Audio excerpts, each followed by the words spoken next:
Hola a todos, ¿qué tal? ¿Cómo estáis? Nuevo vídeo y nueva cita con la historia. La reina de Reino Unido, María de Teck, bien pudo haber pasado a la historia como la reina de los tristes destinos, como lo hizo la reina de España Isabel II. En un principio parecía que la suerte estaba de su lado cuando la reina Victoria de Reino Unido se fijó en ella para que fuera esposa de uno de sus nietos, de Alberto Víctor, quien era el primogénito de su hijo Eduardo. Sin duda esto fue un golpe de suerte para la familia de María, porque si bien la madre, que era María Adelaida de Cambridge, era nieta del rey Jorge III de Inglaterra, su padre, llamado Francisco, solo poseía el título de duque y príncipe de Teck. Fue el precio que tuvo que pagar el príncipe Alejandro de Wurtemberg, abuelo de María y padre de Francisco, por casarse con Claudine Redey, quien, aunque fuera una noble emparentada con los clanes más refinados de Hungría, era de clase inferior. Así que, cuando se llevó a cabo el matrimonio entre los abuelos de María de Teck, quedó estipulado que los futuros hijos de la pareja no podrían pertenecer a la realeza, ni tampoco llevar el apellido de los Württemberg, quedando desde entonces marcados y despreciados por la realeza y nobleza europea. Únicamente, como decía, les fue concedido el título de príncipes de Teck, además del de condes de Hohenstein, título del que ya disfrutaban. Por aquel entonces todavía no era de dominio público que Claudine, la abuela de María de Teck, estaba emparentada con el hermano de uno de los personajes más sanguinarios de la historia, con el hermano de Vlad Tepes, a quien llamaban el Empalador. Y es que este príncipe de Transilvania tenía la costumbre de torturar mediante el empalamiento a los nobles que, oponiéndose a su padre, acabaron con la vida de éste. Fue en 1897 cuando un escritor llamado Bram Stoker dio a conocer al mundo la historia de Vlad a través de un personaje ficticio que creó y a quien curiosamente llamó Drácula. Digo curiosamente porque a Vlad también le llamaban Draculea, diminutivo de Dracul, heredado de su padre Vlad II Dracul. Por todo esto que os he contado, no nos debe de extrañar que Carlos III, el actual rey de Reino Unido, a día de hoy tenga cierta vinculación con Rumanía. Allí, concretamente en Zalapantac, posee una casa de campo cerca de las montañas de los Cárpatos, un entorno acorde con el gusto del monarca por la naturaleza, porque las colinas que rodean la casa están habitadas por osos y lobos, y en los bosques florece una de las orquídeas más raras de Europa, la llamada zapatilla de dama. Las autoridades del lugar están encantadas con la presencia de Carlos III, ya que se ha convertido en el mejor embajador de la región en todo el mundo, con lo que se han propuesto concederle el título de príncipe de Transilvania. Pero volvamos a la figura de María de Teck. La reina Victoria, quien había sido su madrina de bautismo, solo veía en ella cualidades, por lo que la propuso como esposa para el príncipe Alberto Víctor. Este materializó la propuesta de su abuela pidiendo matrimonio a María el 3 de diciembre de 1891 en la residencia del embajador danés en Reino Unido. María aceptó, pero cuando tan solo faltaba un mes para la boda, el príncipe Alberto Víctor murió en sus aposentos de Sandringham y lo hizo de una neumonía. Era el 14 de enero de 1892. Cuesta trabajo imaginar a una mujer dejando el ramo de flores que pensaba llevar en su boda sobre el féretro de su prometido, pero realmente fue de esa manera como comenzó la trágica vida de María de Teck. Como podréis imaginar, la muerte de Alberto Víctor dejó a toda la familia muy afectada, entre ellos a Jorge, el hermano del fallecido, quien compartió el mismo dolor que María, dolor que acabó uniéndoles como pareja. Se comprometieron un año después de que falleciera Alberto Víctor y antes de que finalizara ese mismo año de 1893 Se casaron en la capilla real del Palacio de St. James, en Londres. Era el 6 de julio de 1893. Según el diario The New York Times, aquella boda superó en pompa y esplendor a cualquier ceremonia de Estado en relación con la corte británica.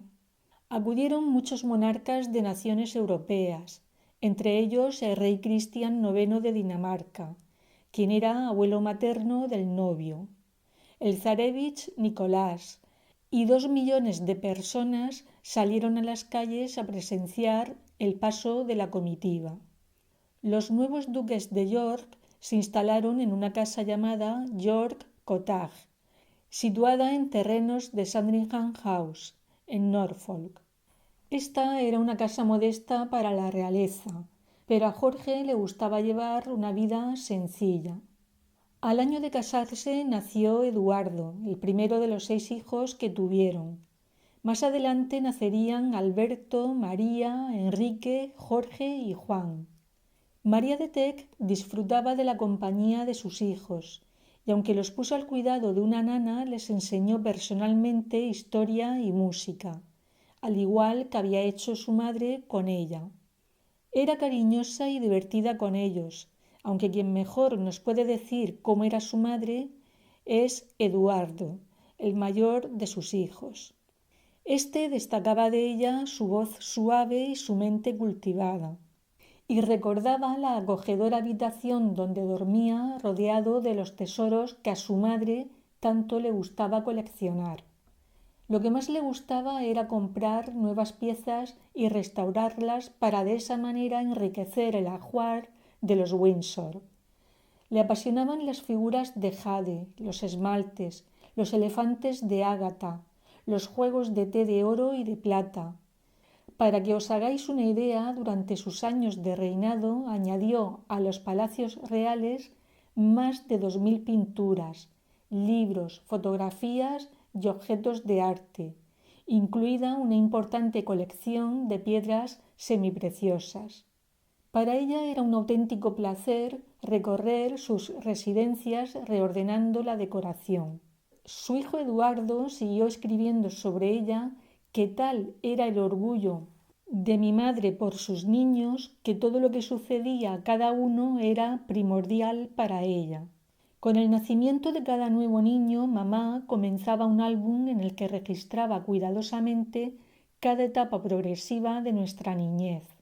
Tan apegada estaba a ellos que cada separación le provocaba un mar de lágrimas. Como cuando, siendo duques de Cornualles, además de duques de York, tuvieron que ausentarse durante 8 meses para emprender un viaje a través del Imperio Británico. Por aquel entonces la reina Victoria había muerto y su hijo Alberto Eduardo había ascendido al trono con el nombre de Eduardo VII. Fue a la vuelta de ese viaje cuando Jorge, el esposo de María de Teck, recibió el título de príncipe de Gales, cambiando de residencia e instalándose en Marlborough House. Como tales, como príncipes de Gales, acudieron a España invitados en 1906 a la boda de Alfonso XIII y Victoria Eugenia de Battenberg. Igualmente viajaron a Noruega para la coronación del rey Haakon VII y de la reina Maud, hermana de Jorge.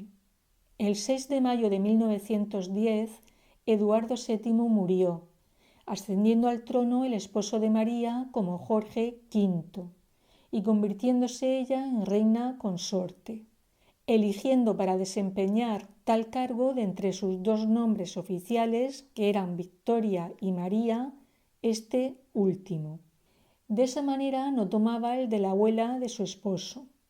María y Jorge fueron coronados el 22 de junio de 1911 en la abadía de Westminster. Unos meses después, en octubre de ese mismo año, su hermano Francisco de Teck le dio el segundo disgusto de su reinado. Digo el segundo porque parece ser que, habiendo sido ya coronada como reina, tuvo algún problema con la reina viuda Alejandra, como que ésta se demorara en abandonar el palacio de Buckingham o que se negara a pasarle algunas joyas reales.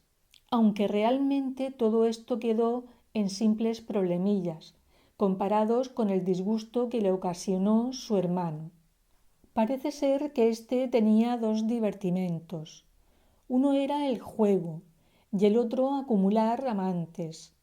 Pero si hubiera que destacar a alguna de sus amantes, sería a Ellen Constance Needham, a tenor de que le legó en su testamento las joyas más valiosas de la familia Teck, las llamadas esmeraldas Cambridge, esmeraldas que la abuela materna de la reina María había conseguido en una lotería benéfica en Alemania. Estas joyas significaban mucho para la familia de los Teck, porque era de lo poco que tenían para lucir antes de que María se convirtiera en reina. Pero lo que más irritó a la familia es que el hermano de la reina se las legara precisamente a Ellen Constance, porque Nelly, que así la llamaba en la intimidad su amado, era una mujer casada. Su esposo era el conde de Kilmorey. Para María era una situación intolerable, así que acudió a los tribunales para pedir que el testamento de su hermano fuera secreto más allá de la familia próxima, costumbre que se mantiene hasta ahora. En cualquier caso, nada pudo hacer la reina María para evitar que la condesa de Kilmorey luciera las joyas de la familia de la reina durante algún tiempo. María de Teck finalmente recuperó las joyas, previo pago de 10.000 libras, pudiendo lucirlas en la ceremonia de coronación de su esposo. Posteriormente, esas joyas pasaron a la reina Isabel II, quien las ha lucido como collar o también colgando en la tiara Vladimir. En aquella época la India formaba parte del Imperio Británico, y cada vez que un nuevo rey o reina eran coronados en Reino Unido, se llevaba a cabo en la India el llamado Delhi Durbar, también conocido como Durbar Imperial. Este consistía en una ceremonia en la que se venía a demostrar la lealtad de la India hacia la corona británica. El Delhi Durbar de Jorge V y María de Teck, del 12 de diciembre de 1911, se rodeó de toda la pompa que os podáis imaginar, porque por primera vez en la historia asistían a dicha ceremonia los propios reyes homenajeados. Jorge V se sentó en el trono del pavo real, elaborado a base de oro y joyas, y tras una salva de cañón real, 30.000 soldados desfilaron ante los monarcas. Maharajás de toda la India acudieron a lomos de elefantes acompañados de grandes comitivas y engalanados con las más ricas joyas de sus antepasados. Igualmente, Jorge V portó sobre su cabeza la llamada Corona Imperial de la India, creada expresamente para dicha ceremonia. Y esto fue así porque, debido a una antigua ley real, las joyas de la corona no pueden abandonar suelo británico. Dicha corona estaba compuesta de más de 6.000 diamantes y cubierta de zafiros, esmeraldas y rubíes, llegando a pesar prácticamente 1 kilo. Para la reina también se creó una tiara, la llamada tiara del Durbar de Delhi, y recibió como regalo del Maharajá un collar en nombre de las damas de la India. Con ello pretendían conmemorar la primera visita de una reina británica. Dicho collar fue heredado por la reina Isabel II y ha sido lucido por Camila, la actual reina de Reino Unido, y lo hizo en un baile donde se reunió con la familia real noruega.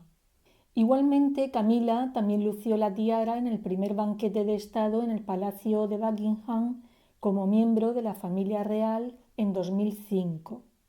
En la India quedaron varios monumentos recordatorios del Durbar Delhi de Jorge V y María de Teck, entre ellos la Puerta de la India en Bombay.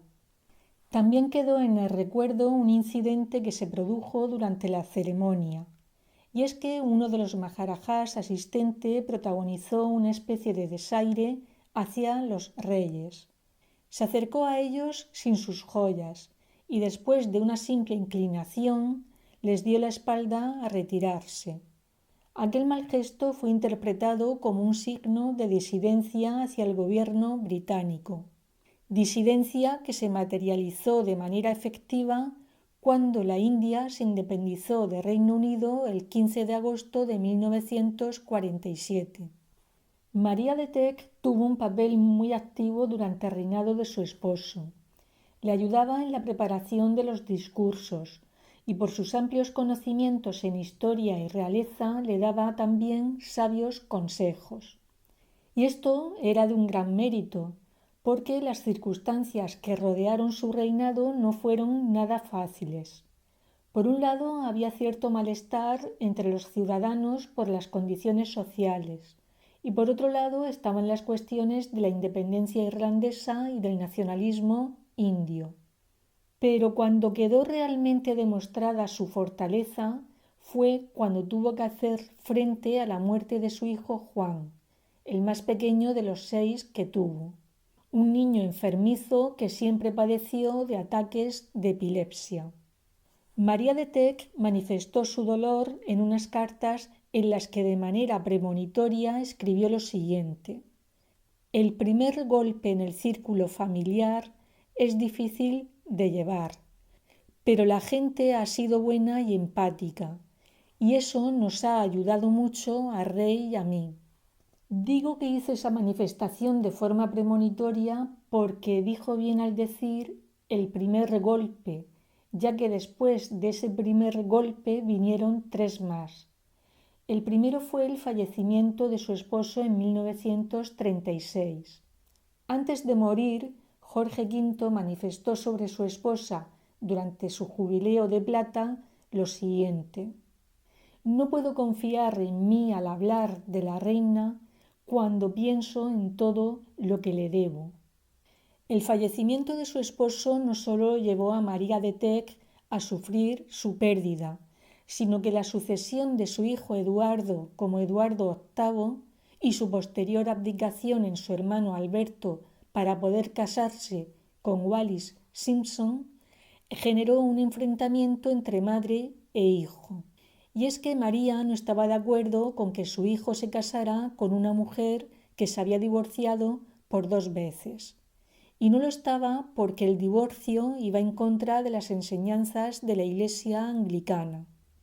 María nunca llegó a comprender por qué Eduardo no cumplió con sus deberes reales, y éste, a su vez, tampoco llegó a entender la actitud de su madre en esa cuestión.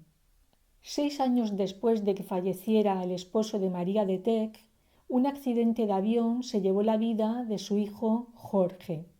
Por aquel entonces María de Teck tenía 75 años y todavía tuvo tiempo para ver morir a su hijo Alberto, quien había sucedido a su hijo Eduardo VIII con el nombre de Jorge VI.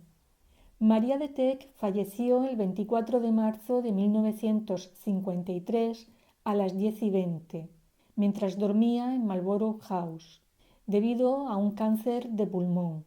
Tenía 85 años.